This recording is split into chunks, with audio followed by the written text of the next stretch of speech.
second fellow at the Bosch Foundation. Knowing if I was surprised how come that such a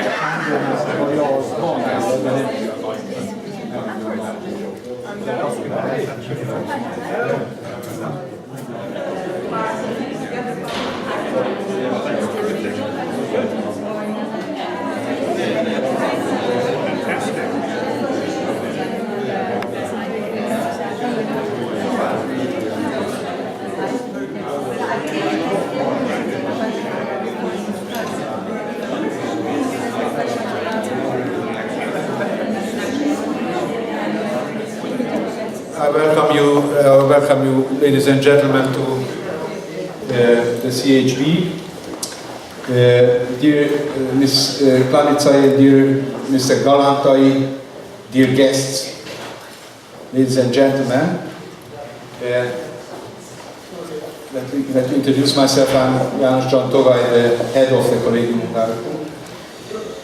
And as the head of the Collegium Hungaricum, I have the natural task to welcome you to the presentation of the book about the activities of Artpool, its history, its achievements, and in documenting the Hungarian experimental and neo-avant-garde movement, its events and its personalities.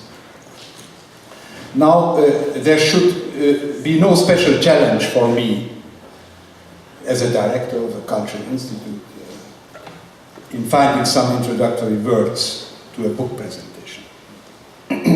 One might say this is the minimum requirement of my job.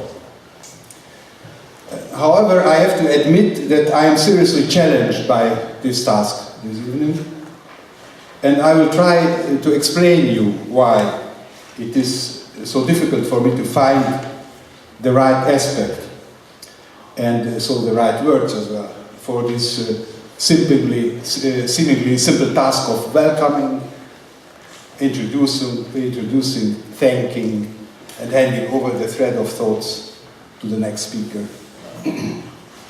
I ask you to take this explanation for an introduction. I have spent my adolescence from the age of 14 with those people and artists, thoughts and events that Ms. Klaniczay and Mr. Galántai document and write about in their book. I grew up literally in this very context that they describe, analyze, and report about.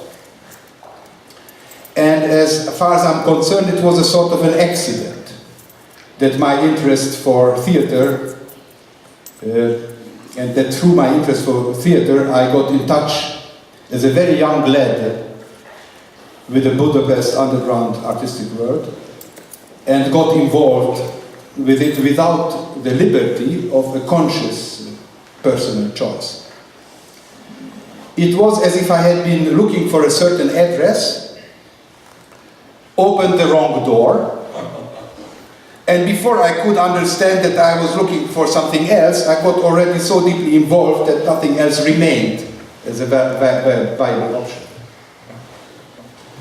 So this is how my relation to art, to society and politics was dramatically influenced once and forever. And this was the influence that I was struggling in my own war of liberty in a very paradox way, because those people I knew there and who were partly my mentors and engaged the way of experimental art because it was their personal battle for liberty. And now I had to find my own way to question them. And that was not an easy task. Now, ladies and gentlemen, I don't want to give the false impression that I am sort of the object of this evening. But I want to explain you why my introductory words will not have the grace and lightness to simply welcome you to the presentation of one of the important aspects of Hungarian culture history, because this cultural history is definitely interwoven with my personal history. I know Mr. Galántai at least since 1973,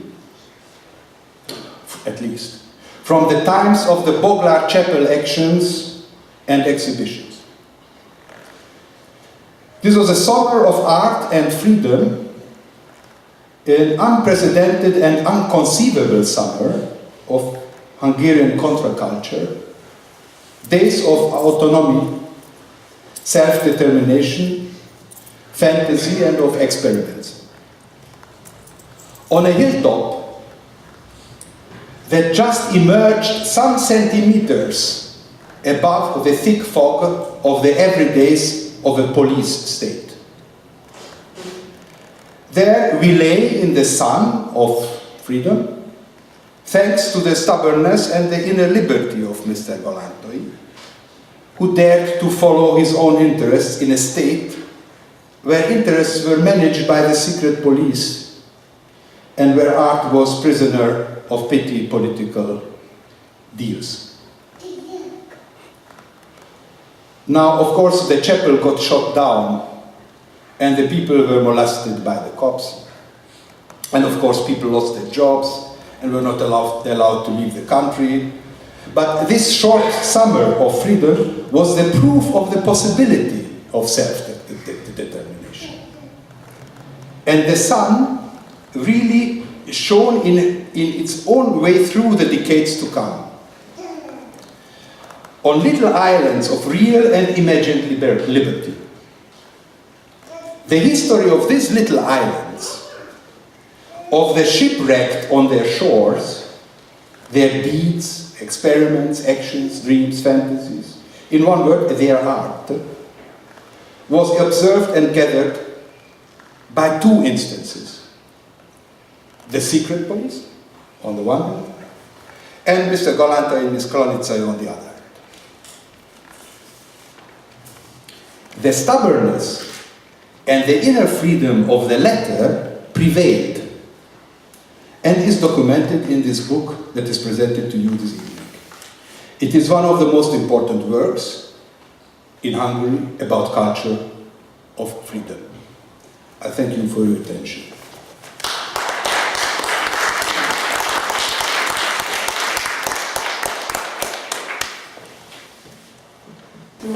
Guten Abend, meine Damen und Herren, liebe Freunde.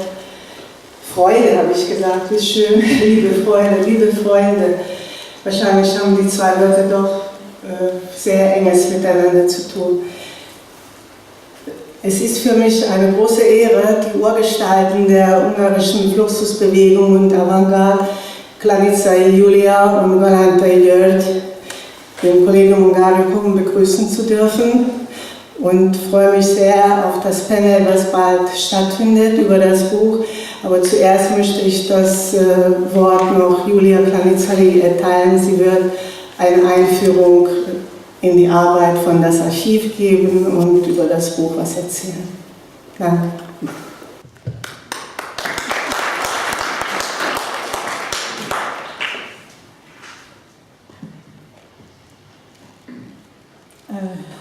Thank you everyone for coming.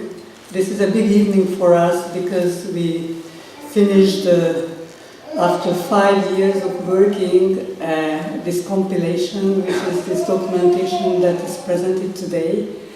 And we were not really sure that we will get enough time to finish it and to have it, to see it printed before the actual situation of Artpool changes. And I will be very short because Mr. Togay made a very good introduction, so the beginning is already known. The story of Artpool started in the early 70s with a previous activity of György Galántai in a chapel at the Lake Balaton in Hungary. And this chapel studio was already the first step towards an archiving activity and an institution art activity and a kind of information sharing activity that he always had in mind and was working always in this direction. And shortly, you have to know that after this chapel was shut down in 79, we founded Artpool, which tried to continue the same activity, but in a more adequate form at the given situation in Hungary at that time, where no public space could be organized and run. So we found an archive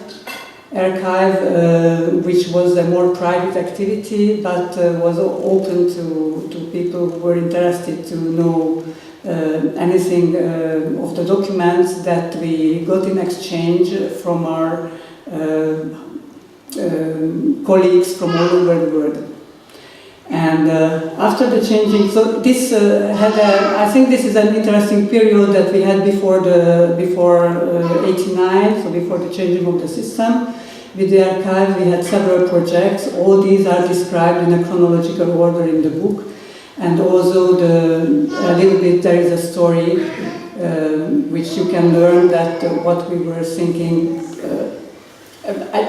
I say we because we did it together, but the artist behind all the project is Galántai, and he is the initiator. So I feel myself an assistant of him. And of course, I worked a lot with organizing the events, but all the ideas and all what artistic is inside comes from him. And after the changing of the system, we made this illegal archive a public institution, and already 20 years passed, and this public institution did a lot of things, and all this is written and documented in this book. And I will not be any longer then, because I'm really curious to see if we could fulfill this task that we made to ourselves to do this publication, a documentary issue of all what we did. And I'm really curious to hear and to listen to the panel's participants, which I'm very honored that they accepted to come.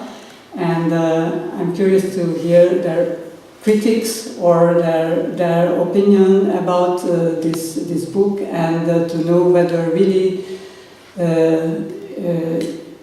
one can learn all this story from this publication, or what one can learn.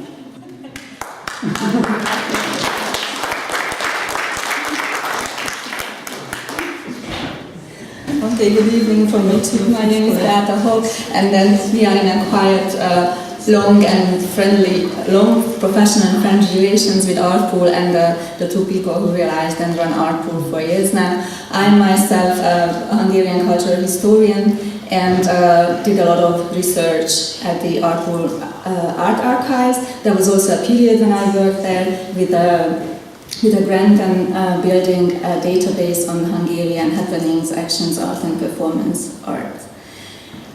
But our working relation has never since stopped really, so we collaborate a lot ever since then. So with this I would like to invite then the panel participants to the stage, and then we would follow with the panel discussion. So I would like to invite Bojana Pejic, Elliott and René and Galántai György Galántai.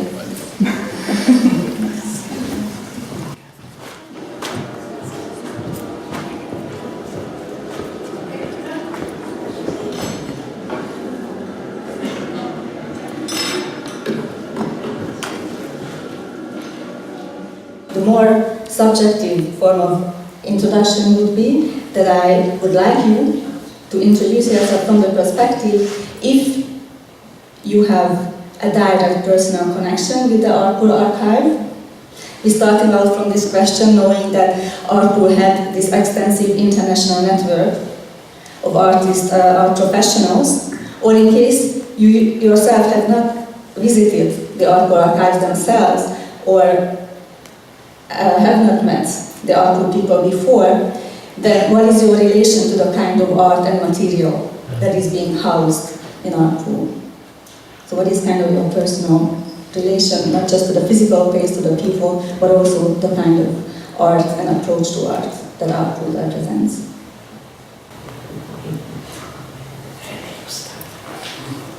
It's working, yeah. Well, probably, I would say so. I have the oldest relation to Galántai and Julia. I was working for the Berlin Artist in Residence program, and the Artist in Residence program of the DRD has invited Galántai in '88 to come for 1 year to Berlin. They lived here, we had many meetings, we made exhibition at the DRD gallery. When I made the Sydney Biennale in 1990, invited Galántai to participate there. After the war, to quote your famous show, after the war, I was quite often in the beginning of the 90s in Budapest, especially now as part of the job for the IFA, for the Institute for Auslandsbeziehungen, where we organized a number of exhibitions of German artists in Budapest, so I was regularly there. So from that time I was also a regular visitor of the beginning archive as, I have to say it in German, Franz Liszt Straße. Liszt Terrace, yeah. Beautiful place opposite of the Ernst Museum in Budapest. So I think I have a relation from the very beginning, and I saw the archive growing and growing. It was in a kind of beginning, was a private apartment situation, and slowly all the rooms were filled with material, because they were incredibly active in corresponding and interneting and mail art and so with other artists. So, I mean, the result is the book, of course. But just, I would say, it's a 20-year, is it? Yeah, from 90 to now, 25-year relation. Yeah. I'm ashamed, probably I'm a wrong person to sit here, but I never went to see the archive. Still can. And also, I was often enough in Budapest, but never got there. I apologize. But I read the book, and I believe I can still say something about it. Yes, we met for the first time today, actually, but I guess we had some kind of virtual meeting. I don't know exactly when, but sometime in the late 70s when I had just started in Oxford, because we got a lot of material in all the time, and a lot of it was through the mail. It was Fluxus material. I mean, David Mayer's Operation Flux show, I know you participated in that. Cavallini again, we got all his material. And although I probably couldn't put a name to it, those images from that time I recognize. Sadly, I didn't know you were there looking just a little bit later in the mid-80s. But anyway, you can't know everything. I guess one of the things that struck me about your work and your big project, the archive, is how much it rhymes with one of the big buzzwords of contemporary art today, which is the archive.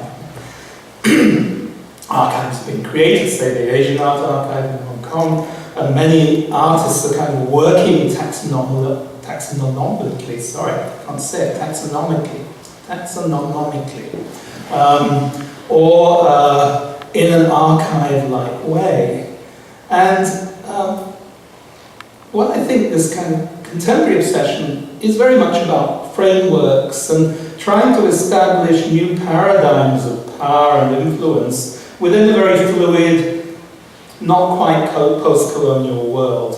And a lot of this is coming from south and east of this world, this kind of interest. I think the archive, as you originally generated, and many other artists did in other parts of what was then the Soviet Union, Central and Eastern Europe, was something else.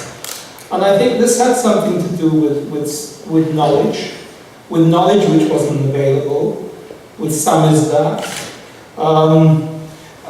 and even in its more conceptual forms. I often think about conceptual art in Central Europe and Eastern Europe as being not a response, or some would say a reflection of what was going on in the West, but something which was actually quintessentially very, very different, because there was an element of parody in it. And the parody of all these forms and spravki and pronouncements and proclamations that you got every day, which were slapped on walls, which the newspaper was full of. And here were artists doing it. But the significance of it was completely different. It was both a parody and a restructuring. So these were building blocks of a different reality. And this was the idea of the archive as a kind of Borgesian construct of imagination and desire. And I think that was one of the things that certainly I noticed, not in the full form I described it now in the late 70s, I'd say. I'm only able to articulate this much later on. But I think that's what makes it so very special. For me, it's very interesting, fascinating, the idea of archive, how contemporary this idea is. For instance, 50 years ago, when I started in relation with Fluxus, I had absolutely no imagination that I should keep things and collect things, and there were the artists. I kept things occasionally, so I have no idea. I regret now very much. No archive. But at the same time, and maybe it was one of the reasons I didn't do, there was a Fluxus archive since the 60s. Was a man living in Stuttgart, a dentist, who was absolutely crazy in archiving everything, and he corresponded with the Fluxus artist and kept every technique. It was his own archive. And the first Fluxus exhibition at all, the first happening in Fluxus show, which took place, I think, 1970 in Cologne, it's a Kunstverein in Cologne, that time organized by Hans Sohm and Harald Seemann, was based on this archive. So it was already an archive exhibition. This is absolutely fascinating. And this catalogue that they produced, there the book is really a document from the early 60s, concrete poetry, concept art, Fluxus, until the 70s. It's still a standard book about this. And I think after this, in many other places, were people interested in archiving. I can mention the Gene Brown archive in Massachusetts, which is now part of the Getty archive, and that means as yet it's not available anymore as part of the Getty. But this idea of archiving, it was always done by a neutral person, and in your case, it's fascinating that the artistic idea is the archive. It's a creative archive. The archive is not about art. The archive is a work of art, and this is very clear if we look through the catalogue. That's what I wanted to ask again. Yeah, I mean, either based on personal experience or based on your encounter with Artpool, based on the book, how you envision this Artpool, or how this archive, or how you would describe, and then René already started to recount his ideas, and then probably wanted to. First of all, I think we should have started with a very, very general and banal remark. This was all done since '79. Don't forget, this was much pre-internet time, you know. Now today we play with images, and also archive is on the web, your archive. But this was incredible to collect all this physically, you know. It's not just an image, flat image we see on the screen. It's real material. And this next time I come to Budapest, I promise to come to touch part of things. But the other thing that it is amazing, and I have to compare it with my experience in Yugoslavia. I worked in this student cultural center. It was sort of Institute of Contemporary Art in Belgrade, opened in '71. And I worked there almost 20 years. But I don't know, there are some people in the audience who can correct me. But I don't know any, first of all, I don't know any Yugoslav network of this kind, artistic or institutional, to collect this passionately, you know, really with passion, and such incredible network, you know, and maybe network you established. So, and also Galántai wrote, this archive is a work of art, or his attitudes towards art.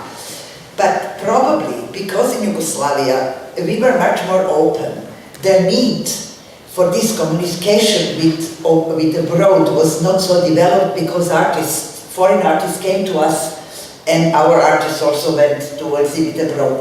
When I say abroad, I mean in the West. So it was amazing, you know, I read really from cover to cover, except Balin, somebody who is somehow closer to Budapest because of Novi Sad.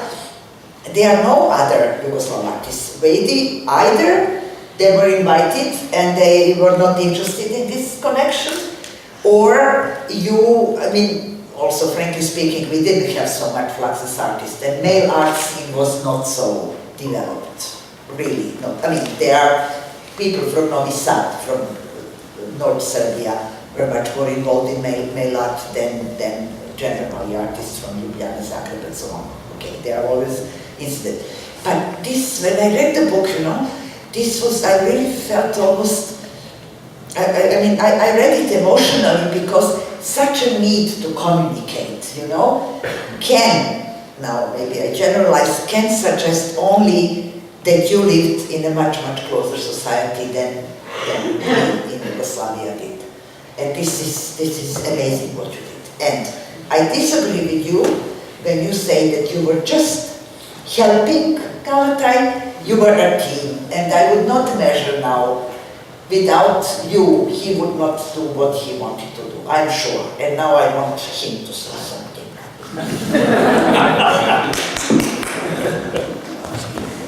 Mr. Galántai, would you say something, please, about collaboration? We didn't say that he doesn't speak English. Okay, but he can tell you and you tell us.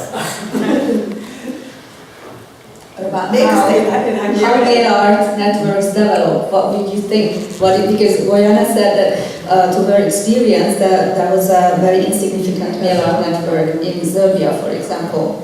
So what would you say? What are the conditions for male art networks to develop? But you say in Hungarian. Mi a kérdés? Hogy látod, hogy mi a feltétele annak, hogy egy bizonyos országban, társadalomban, művészeti színában kialakuljon egy működő network, adott esetben male art network, és hol alakul ki kevésbé, mert a Bojana megosztotta velünk most azt a tapasztalatát, hogy Szerbiában nem igen voltak male artosok, legfeljebb Novi Sad környékén. Not Serbia, Yugoslavia. Szerintem egyrészt ez teljesen véletlen, hogy éppen születik egy olyan ember, aki ilyesmire érzékeny. Ez egyik válasz.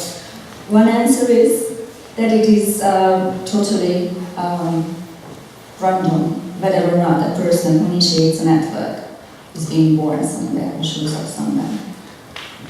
Másik az, hogy ez a bizonyos ember, aki erre született, az úgy gondolja, hogy ott azon a helyen kell, hogy foglalkozzon ezzel a nem nagyon tisztelt, vagy nem nagyon tiszteletben tartott művészeti kérdéskörrel, ami a világból mint egy besugárzik, és hogy ezt felvállalja. Szóval ez egy ilyen furcsa dolog, megmagyarázhatatlan. Another factor is to take up the challenge or the position to deal with this kind of art, which at the time was not really appreciated and was kind of like coming from outside. So he would take up this position to work with this art, to develop a network. Még egy hozzáfűzni valóban, hogy ez, amit mondtam, ez körülbelül az életem első felére igaz, tehát még az Artpool előtti időszakra. A második része, tehát az Artpool, ami az Artpoolra vonatkozik, az viszont a Klaniczay Júliával együtt működött. Tehát, mert hogy én éppen elindultam volna világgá, amikor ővel találkoztam, és akkor lett az Artpool. Tehát tulajdonképpen az Artpool megint csak egy véletlen, hogy ővel találkoztam. Julie reinforces your comment, Bojana, about how they've been a team, and he says that this was also, in a way, accidental moment the two of them met, because this happened at that time, which the first phase of Galantay's life was over, and he was about to go out in the world, like to run away, and then the two of them met, and this is how also the Artpool project was initiated. And how they continued. Akkor még egyet mondanék, amit most a Júli kérte, hogy mondjak, hogy a világ az a harmadik. Tehát ez tulajdonképpen Petőfi Sándorhoz köthető, aki a világ szabadságról beszélt, és a szabadság pedig 56-hoz köthető, ahol én 56-os voltam 15 éves koromban, és akkor megkóstoltam, hogy milyen az, hogyha mondjuk pofot kapok azért, hogy nem úgy viselkedem, hogy kellene. Tehát ez a világ egyrészt a lokális, és másrészt a globális értelemben egyszerre foglalkoztatott engem, és befejezve az Artpool könyvből kiderül, hogy a világból elindulva eljutottam egy másik világba, a Artpool végén, tehát mostanra. I feel now, my task is when I was translating Galantay's written texts and had to kind of follow the flow of thoughts and the train of thoughts, but this was about an encounter with the world, also on a local level and on a more global level, a kind of openness for this encounter, but also the kind of experience when you know that freedom is somewhere outside, out there in the world, not necessarily where you are, which then again strengthens your desire to meet this world. I am more or less there. But when we are talking about moving out to the world, because Bojana connected male art so closely with a closed society and the need to communicate, but maybe you also have some comments about male art, not only in these societies, because male art was really big, and American artists and Western European artists also very widely did male art, although they didn't have this confined society. So then again, we can ask the question that what is the condition under which artistic networks develop? May I just say an anecdote from in 71, I think, 1971, this is before you started, Biennale of Young Artists, at that time it was curated by Mr. György Galántai, had a section, Conceptual Art and Male Art. And the Conceptual Art section was curated by Catherine Millet, she's editor of Art Press, probably you know her. And the Male Art section was curated by a certain person, I think, Jean-Marc Poinceau or something like this. There is also a book about that. And then Biljana Tomic, who ran the gallery in the center, and Dunja Blažević, two curators in Belgrade, in my center, Student Cultural Center, transported these two sections to Belgrade in our Student Cultural Center gallery, where there was a conceptual art and also, after several weeks, male art, but then exhibition of male art had to go to Zagreb, and in Zagreb, incredible thing happened. At Zagreb, the student gallery in Zagreb, Želimir Koščević was director of this gallery and curator, and you know how he exhibited male art section? In the box, as it came, in a package box. it was male art exhibition, you know. So I think this would be on your line of thinking, you know. There are also good photos about that. So this was male art, you know. A male exhibition. Yeah. A male exhibition. Néhány ember a világban azt hiszi, hogy én vagyok itt Magyarországon a legjobb mérártor, vagy a legaktívabb mérártos, miközben engem a mérárt nem érdekel igazából. Engem a kapcsolat érdekel csak. The comment was that many people tend to think about Galántai as the greatest male artist in Hungary, but the funny thing is that he's not interested in male art, he's interested in the network and in building networks.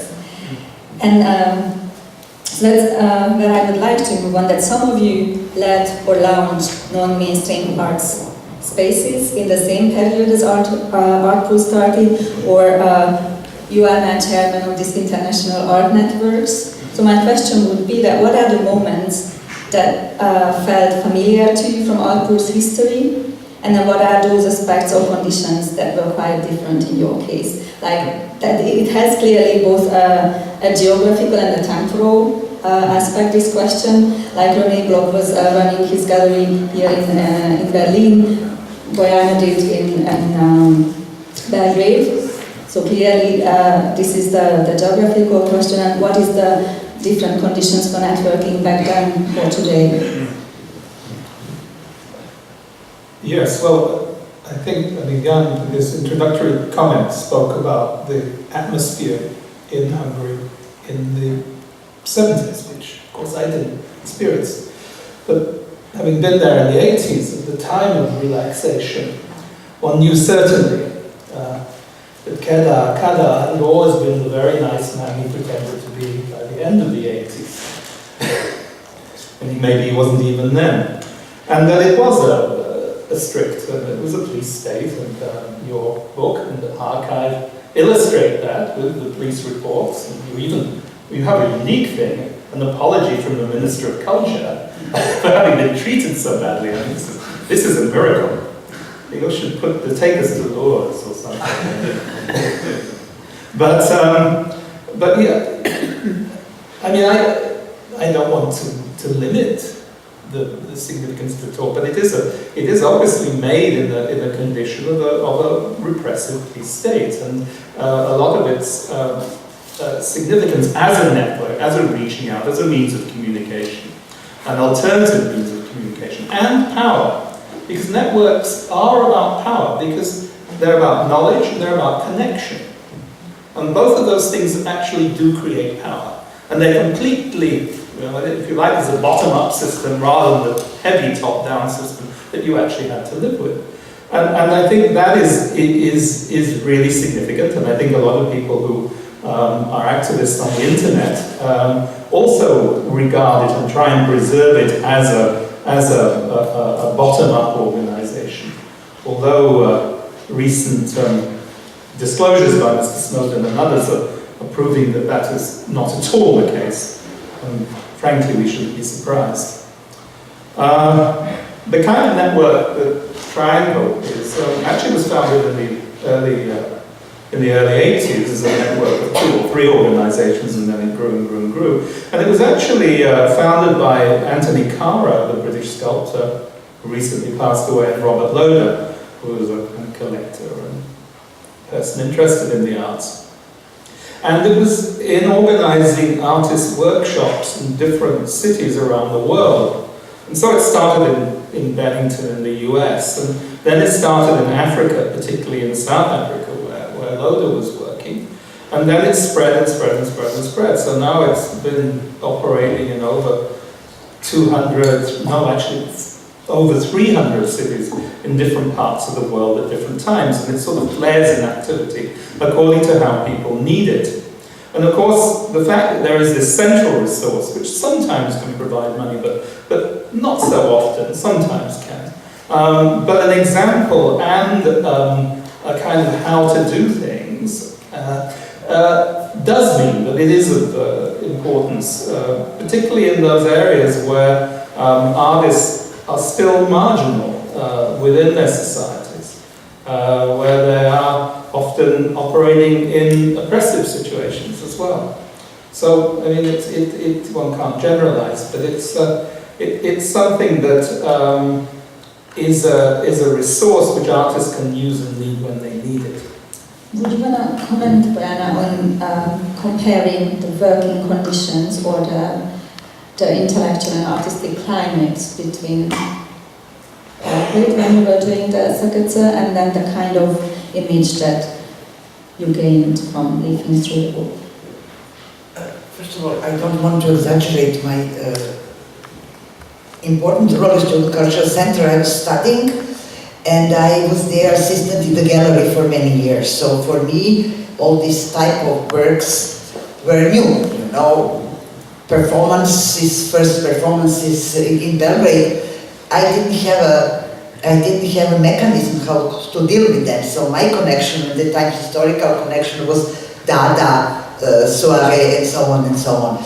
But you know, in the 70s, all these type of works, regardless, paper, photo, whatever, you know, I only started to write art criticism mid-70s, you know. For our generation of young critic, the time, young critic in Yugoslavia, was to prove to bloody conservative bastards on one side at art academies and to modernist egos in Yugoslav scene that this is art, you know. It was terribly important to convince daily newspaper that performance is not masturbation of all possible rules, that performance is piece of art. So I presume that your fight to confirm, to fight for this as art, kind of as art, was much more difficult because you were surveyed all the time, you know. So how you can prove? I mean, how you can? No, this is another. There is one more level. I'm sorry, I'm not focused for the moment. All this also entire book also confirms something that it is probably not so popular to say these days, but this is this distinction that we have from in many countries also somehow in a way in Yugoslavia between modernist and conceptualist, is that sorry, I lost my thought. That sorry, I will join later. I just lost the... Okay, pick up on another thing what you said, because René Bloch was also introducing these sort of art practices in your galleries, like multiples, that were not... And performances. Yeah, not necessarily recognized as art. At the time, voice performance. So how was it different in a Western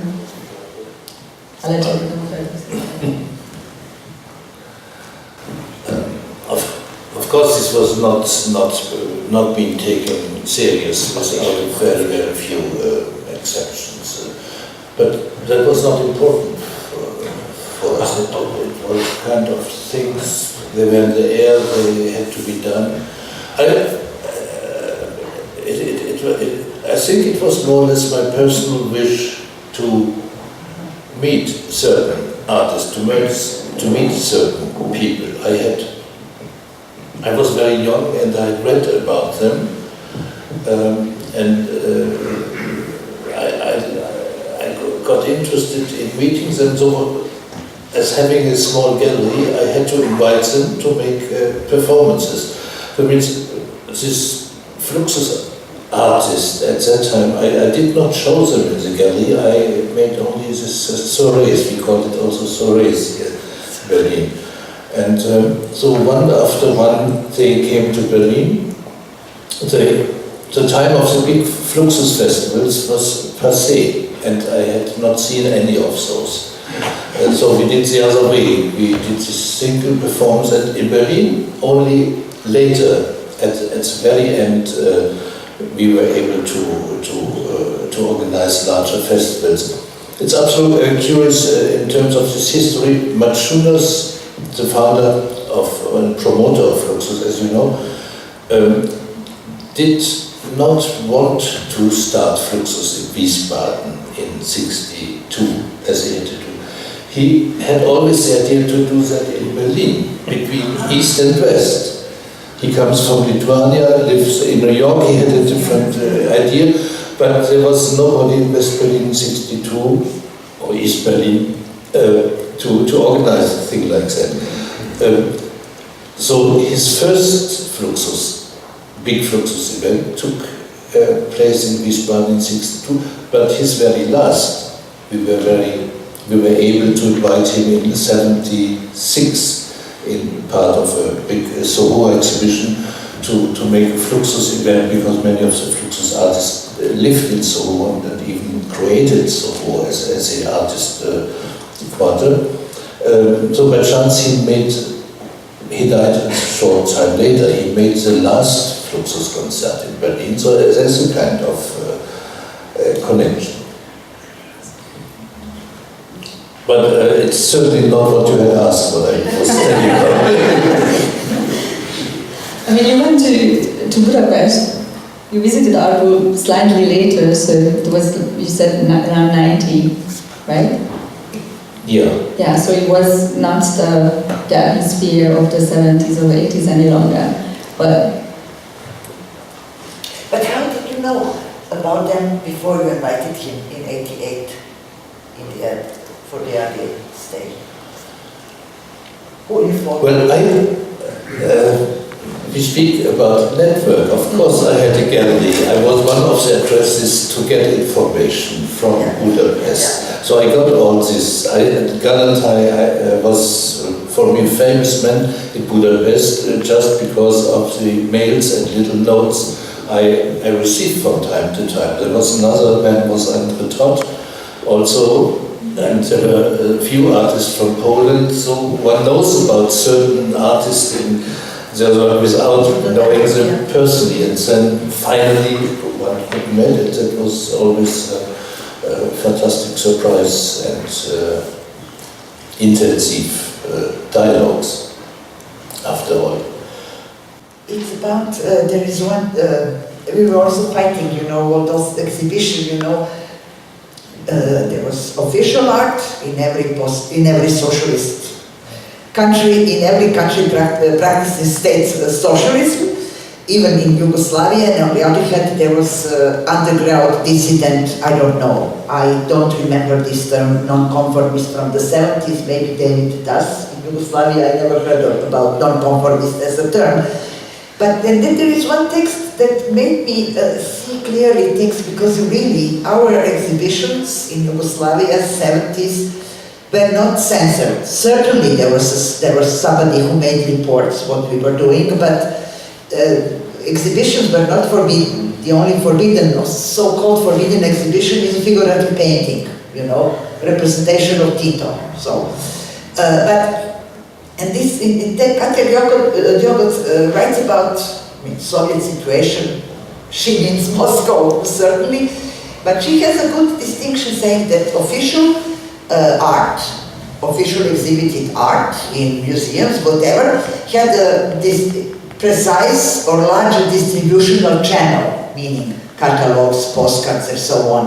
And then she claims, and then I think maybe your activity can support her other thesis, that even non-official scene had its own audience, but different means of communication and transmission of ideas. So, in your case, probably postcard, meeting, and so on, but there was a certain audience, and this is what, now I'm pathetic, maybe, this is what gave this struggle for freedom meaningful, I think, because we really didn't need in Yugoslavia, we struggled with other things, but to confirm that this is art, what our artists, younger artists are doing. But this need for freedom, it feels in this book and on the website. Really, congratulations that you managed to do so much. Really. Another point where you all three seem to agree is that the Artpool archive is an artwork, or this archive is at least art, I would like to maybe dwell a bit more on this point and to make it tangible for an audience who may have less experience with Artpool, no direct personal contact, or that didn't yet have the chance to see the book. So how would you explain this archive, which is at the same time an artwork or art design? Well, it becomes a huge conceptual piece in itself. It becomes like one of José Luis Borges's his imaginary libraries or scriptoria. It's a paradigmatic and other reality which is implicitly critical of what is actually there. I think this is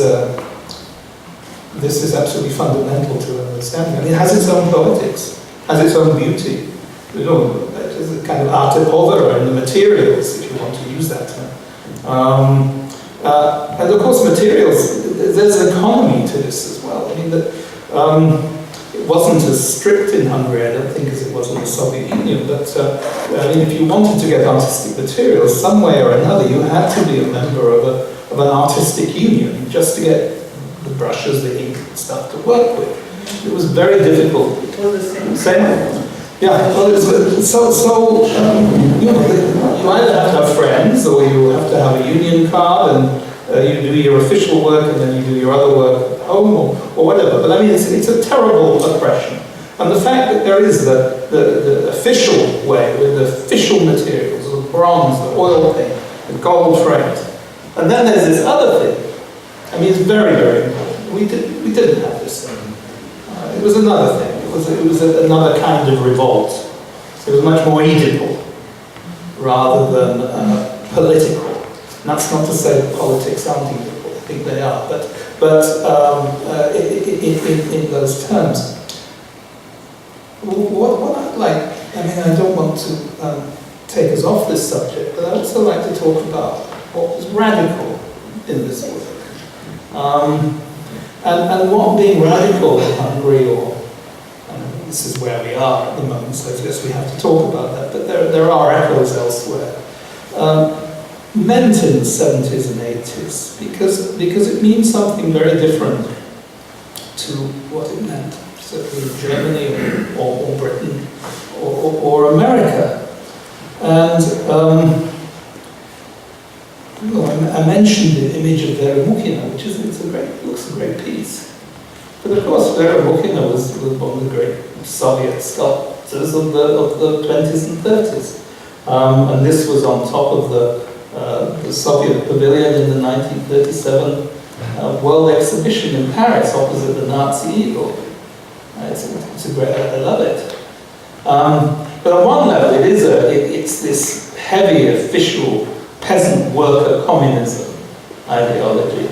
And of course, you're not only making fun of it, there is an element of affection, as indeed I feel affection for that image and indeed for that sculpture, isn't it? And it's that complexity, I think, is often not appreciated in the West. The fact that it's possible to be, say, what word use it? A socialist, without being a Stalinist. And these distinctions, these fine distinctions in the neoliberal tsunami that has hit the world since the 80s are completely lost now. But what it is to be radical as a human being, and as an artist. And I'd just like to just think what others think about that as well. I mean, it's kind of a dirty word almost. Coming back to the 60s, 70s, you needed other people to communicate with. You were not alone in the world. I think this is a very important moment to find out. There are some others in Asia, there are in the United States, in Latin America, in other European countries, there are several people having same ideas, and you can really create a network. You exchange ideas. That's how Fluxus and the early concept art happened. They mailed their ideas on postcards to the others, and the others could perform those ideas. There was no copyright question, nothing like this. They got feedback from that, and the correspondence started. So things like that. But I would have some question to you. This is really, I mean, in the beginning, I would say it was not just art in the 70s, what you did, and this communication network. And then this material was there, you kept the material. The idea of creating this archive came later, I think, in the beginning of the 90s or so, to work consequently and systematic on the idea of an archive. And what is the future of the archive? Are you in correspondence now with other archives as an archive? Parallel to the artist, you still correspond with artists, of course this continues, it's creative, but as an archive, as a body, are you in contact with other archives, and what might happen to this body, to this work of art? Yes, this is a big question. I think that for every collector it's always a big question that what will become of this collection that he has. And we always thought this archive to become Hungarian Charity. So we did this for the people in Hungary. We wanted them to get all this information available and available for research. And what is maybe not so clear from the book, that our archive has a special section which is really focused on the non-official art of the 70s and 80s in Hungary. And this is a very strong collection of it, and especially this part is a unique documentation that should be kept in Hungary in any way. So when we started this archive, we always thought that it will become an official state property at the end. And in fact, this is our aim, and we will see if we can arrange this with state officials. Which museum would you be aiming for? This is a real problem, because Artpool is very different from any existing museum in Hungary, and the present museums do not have an archive. So they have a library, and they start to collect all those archival documents, but in fact this is kept aside a little bit, like so it's not in context with all the material. While our archive was the result of this art exchange that Galántai always had with the artists, and everything was together. So artwork and letters and sound materials and video materials, they are all kept together by artists. And this is a real problem for museums. And also the type of the collection that we have. So in Hungary there was an idea of separating museums. So there is a museum only for Hungarian collections and Hungarian artworks, and this is the National Gallery, and the Museum of Fine Arts only collects foreigners and not Hungarians. But this might change. But for a long time this was an obstacle to cooperate with this or that museum, because we had an international material also with Hungarian artists.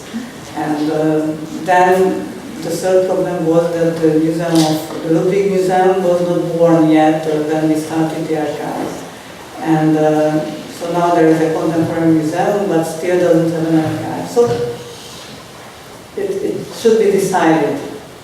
And we can become a filiale of any museums, I think, if we can preserve our autonomy and if the continuous research possibility is possible. Is it photographic collection or official art of Hungarian official art, or what kind of this official collection? What do you, in which form? We have the unofficial art. Unofficial. The official is collected by the state, so you can find it in museums. And the unofficial art is documented in Artpool. So we have any material that could be collected at that time. So we went to exhibitions. Already we have the whole documentation of this chapel period between 70 and 73 when Galántai ran this chapel. And of this period he has all the photos of the events, all the few documents that were at that time published, invitations, personal letters, letters with the artists, letters with the authorities. And now we also have all the secret documents of this period. And already we had this desire to keep the documents, because everyone felt at that time that as nothing is documented officially and you don't have a publicity, once something happens and nothing will remain. And everyone had the feeling that I'm living here in this period in the world, and I'm doing something which I think is important. And if no one knows about it, and not even in the future will know about it, then why I'm alive, so why I'm here. I think this was a basic idea of everyone living in these states, in these East Bloc countries. You were very modest to only passingly expand the description of your collection as it's also international, because you kind of overemphasize the Hungarian part. But it is really an international collection as part of exactly the networking activity, because many artists or art professionals who similarly collected easily stored artworks in the 70s and 80s deposited their collections in the art pools. So in that sense, it is really an international collection, and I'm saying this now because last time when I was there, I was researching extra-European material. And then again, I don't know where else we would find such a rich and variegated material. So the whole archive, like the future of the archive, may not only be a question for any Hungarian institution. So that's what I was going to say, that you were being a bit too modest about thinking about the future of Artpool, because clearly the Hungarian material has the most weight. But it's really in fact, this was only an addition to the book, because from the book, the international material that we have is practically visible. So everywhere, at every event that Galántai created and the Artpool organized, it is mentioned whether we have the artworks, and it's in our collection. But documenting the Hungarian art scene was not part of the art activity, it was an archive activity. So all the rest, the international collection is documented in the book. So you can have a feeling of how big collection this is. So this is why I just added this Hungarian part. Yeah. I think this is a moment when we may want to expand the discussion also to the audience. So I would like to encourage audience members to ask questions. About Boulder Chapel and how that came about. Because when we were talking, you were mentioning the idea of what is radical today. Obviously, that is a very flexible and stretchable category, right? But what it means in that particular time, I think it is about the creation of a certain type of space of, I guess, relative autonomy, which then can also be related to the student cultural center, I guess. So that's one thing, the idea of creating this autonomous space that is again on the periphery of what is being perceived as the mainstream art production at the time, and how much that was your idea behind it and why then it was closed. And secondly, actually relates to Beata's remark that you were researching extra-European connections. So I'm wondering about correspondences and relations and contacts you had, not within the Western or Eastern European art scene at the time, but let's say with what we could,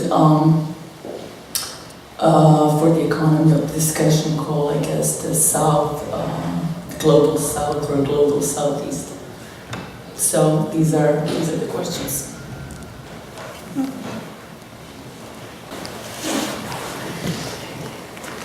I'm not sure I catched everything that you asked, but the first question was about the Balaton Chapel studio. So about this period, there is a huge volume published, unfortunately one in Hungarian, but it's available online in a PDF form, so you can download from Google Books. And it's full with photos, so it's interesting to see it. So I don't think that it's a huge, long story. So maybe you could just tell us about the closure of the chapel and how that came about. Was the program itself something that triggered that closure, or it was a sort of a spontaneous closing of activities because of certain exhaustion of the members?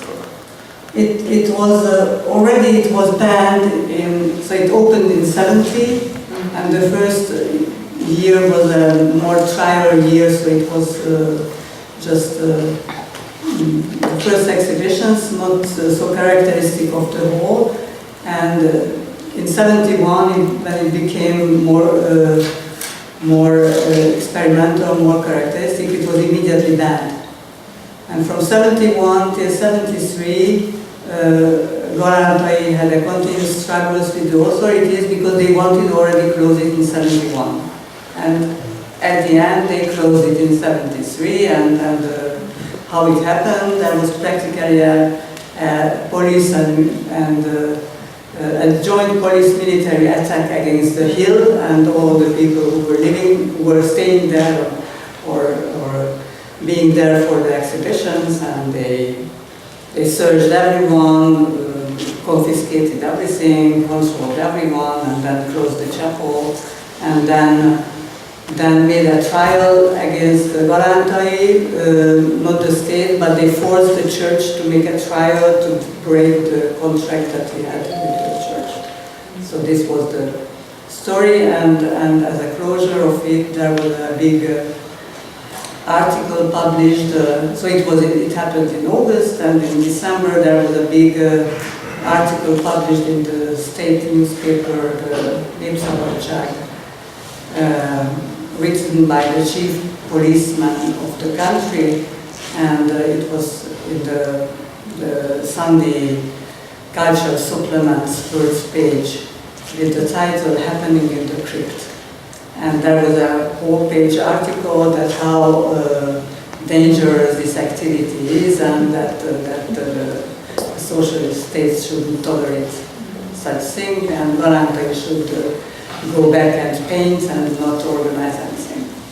If I want to comment on this, on the closure of the chapel gallery, because the very end is kind of like a spectacular event, even if it's in a negative sense, because it testifies to the intolerance of the socialist state. But the other moment that Julia pointed to, Galántai's continuous struggle with the authorities from a cultural historical perspective is just as interesting, because there you see that how this oppositional radical artist was not just provoking, was not just expecting that I do something kind of oppositional against the system and then the system will crush me, but he really tried to negotiate his position and always finding a leeway what was possible. So Julia said that at the end of the 70s, the first summer, there was also some sort of bans, but then he went on to change the contract of the chapel. So he always tried to find a way this is what we call agency, even with this repressive system. But it is in a way less spectacular and maybe less discussed, but I think it's very much part of the history as well. And why I would call it radical, for these reasons. Yeah, and then Tonya also had a second question. This was about the extra-European connections. Shall I do maybe tell someone. So there is several folders, like I think the biggest material from South America, because especially in the 70s, there was a comparable need of communication for South American societies. And then their male art was equally politicized, or even more politicized. It was really much politicized. This was a way of informing the international artistic community through male art about developments in South American countries. And then Asia, as well, clearly North America and Canada, but Japan. Yeah, Japan, like Asia. And then it's also interesting to follow up the developments of male art, how it's becoming more and more institutionalized. So what I found that also from the same kind of solicitation in males, asking for contracts and then asking for dispersion of information came later, not from these individual artists in Latin America, but also heads of institutions who kind of like took up the method of male art to build up, because they had newly built institutions, and this was the way they started to build up their own now professional and like official network. But this happened also in Hungary, when the Club of Young Artists also followed the same sort of organizational principles in 1984, the same year when the Hungary Can Be Yours exhibition was banned and was taken off, like Galantai's exhibition, Hungary Can Be Yours.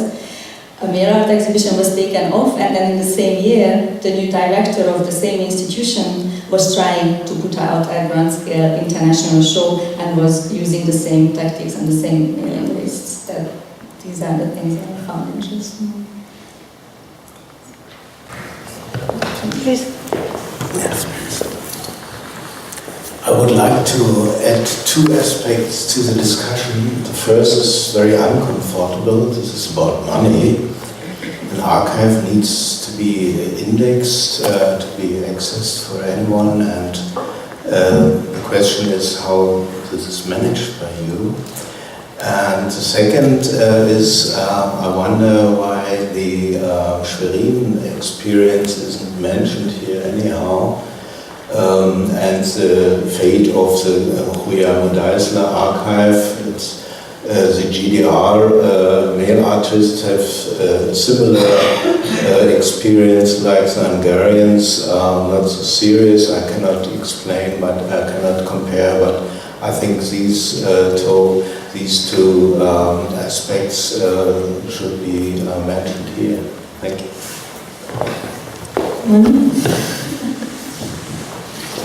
What about the first question? How the archive is available, accessible? It's practically since '92 we are an open institution, and like any other public archive or library, it is accessible this way. So researchers can come. They ask for a where's the money? You ask about funding. What's the funding? Funding. This is a public institution funding by... It's, after the system change, we applied to the city of Budapest and offered to open this archive publicly and asked for their help. And they liked the idea, and they gave a space. They offered a space that we could rent at a very low, for very few, and we had to apply every year for some money to operate the institution. Okay. And this could go on, not easily, but we could manage until now. It was working. Nice. Okay. So it's a public funding, and that's why there is an open access to the material. So lucky. I've got maybe a more conceptual question, going back to something that Mr. Galántai said at the beginning that I found really interesting when he said that it wasn't mail art per se that he was interested in, but the network. Except that the way I understood it is that he said the word kapcsolat and not hálózat. And correct me if I'm wrong. So I'm thinking about actually that moment of connection as being part of that elemental artistic act, because that's such an incredibly potent and important part of the process with it. And it's the one thing which is connecting, for example, the mail art examples to the fax works, the electronic works, the telematic pieces, and that moment of connection, like the handshake, for example, in internet connections itself is so powerful, and it's different than, for example, creating a network, and the artistic act relies on the success and the failure of that. So it's an artistic moment, it's a poetic moment, it's even a political moment, and it relies on basically that artistic act. So I'd like to just hear a little bit more about the thinking just in that specific moment of connection, and whether that plays a role, or that's kind of like the haute femme going through these various forms of art over the decades. Was that, mail art really starts in the early 60s, and an awful lot of this was actually sending stuff, which was art, through the post. So it was a different form of distribution. It was an alternative form of distribution for art. Now, what I understood, Galántai said, was that this wasn't so important to him at all. It wasn't actually sending something that plops on someone's table in breakfast, but actually that it's the connection that's important. That moment of connection and creating that network, which leads to another thing, which leads to another thing, which is much more systemic and related to the internet, as we said earlier. I don't know if that helps at all.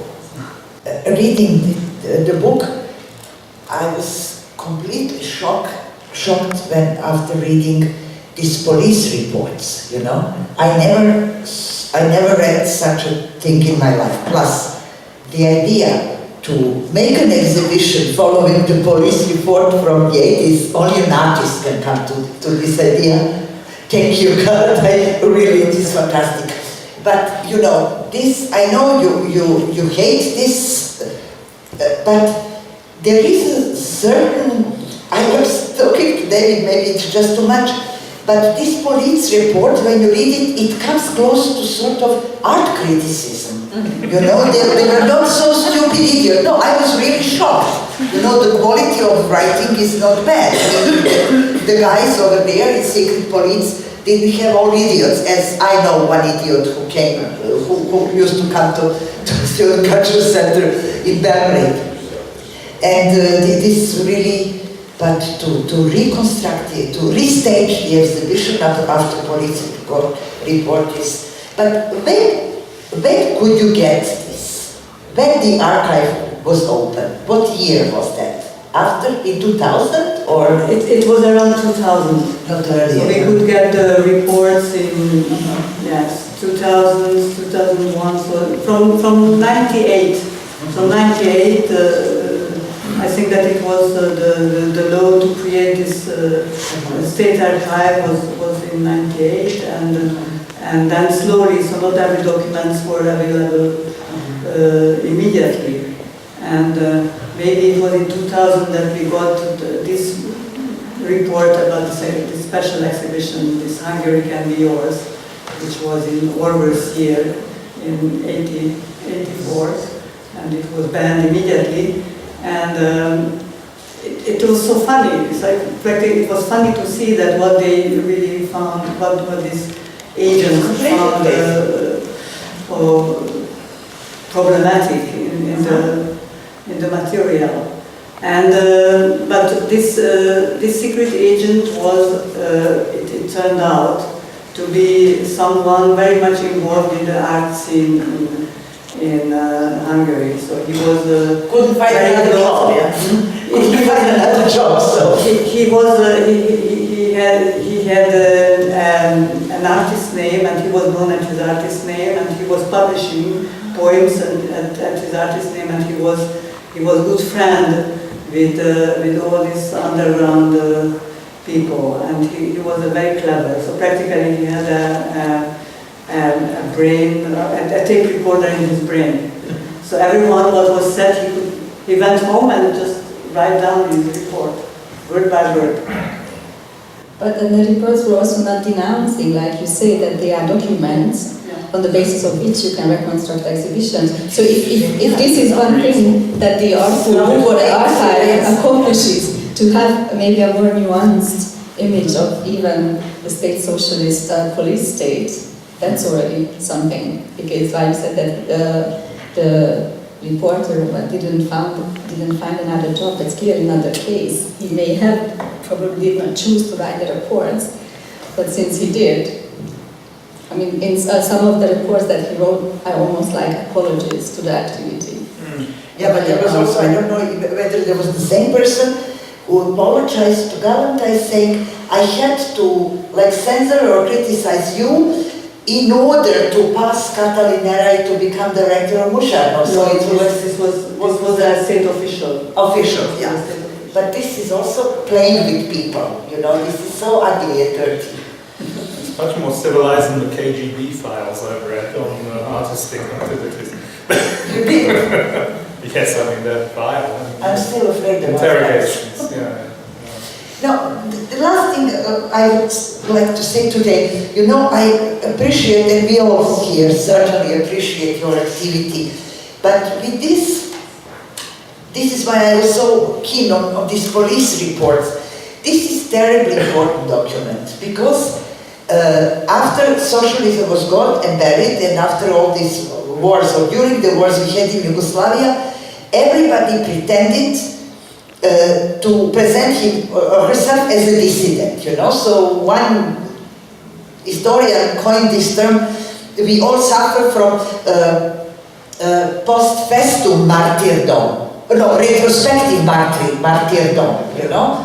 And I respect you because it is not about, it was suffering, we all understand, but this is really dealing with reality daily, you know, not making yourself too much hero but not too much martyr, you know. So this is really full respect for this. It's really not playing with this word, we were all suffering and so on. There were concrete things and this fog around, you know, we all suffered as a nation in socialism. I'm a little bit sick of that, you know. This is concrete. Maybe this is one of the most interesting part of our story, but we have to keep in mind that already the biggest part of Artpool's history was after the changing of the system. Yeah. I'd just like to ask a question, if I might, and that's about the networks. And the network, as you conceived of it under communist period, where there was obviously one under the Soviet system, the Druzhba, the friendship countries, but you weren't really interested in that at all. There were certain networks that developed informally, but it was actually looking outside and contacting and grasping the outside world. Am I right? No, this was the characteristic of the socialist states, that the context between the socialist countries was much more difficult than so we practically, the letters to Russia or the Soviet Union didn't go through. So we didn't get their letters and they didn't get ours. Because the communication was inefficient, or because the post was inefficient, or because of limitations? I think because of the censorship. The letters were confiscated. And when in Poland there was this martial law, then totally the contacts were cut. So we lost practically contacts with Polish people during the martial law. Before we had and after also. So it was so we really would have been happy to have more contacts in the surrounding countries, but it was extremely difficult. With Yugoslavia it was okay, but with Romania, or Bulgaria, Russia, Soviet Union, only 1-2 persons we could get in contact. Hier ist eine Frage dazu.